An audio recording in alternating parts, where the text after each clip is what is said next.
Welcome to Samba Samba. Enjoy the video. You start by opening the device settings and going straight to keyboard or language and input. This is where keyboards live.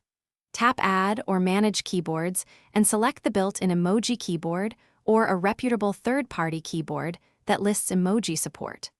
Once enabled, make sure to grant the minimal permissions required.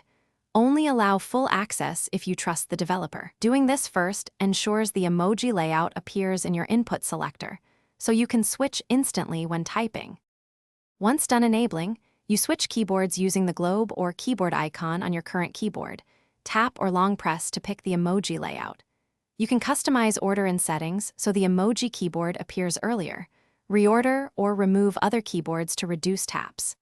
Make sure emoji suggestions and frequently used entries are enabled if available, because they speed typing. If the third-party keyboard offers themes or layout tweaks, apply them now. They affect reachability and comfort while you type. You finish by testing the emoji keyboard in several apps, Messages, Notes, and the browser, to confirm it appears and inserts characters correctly.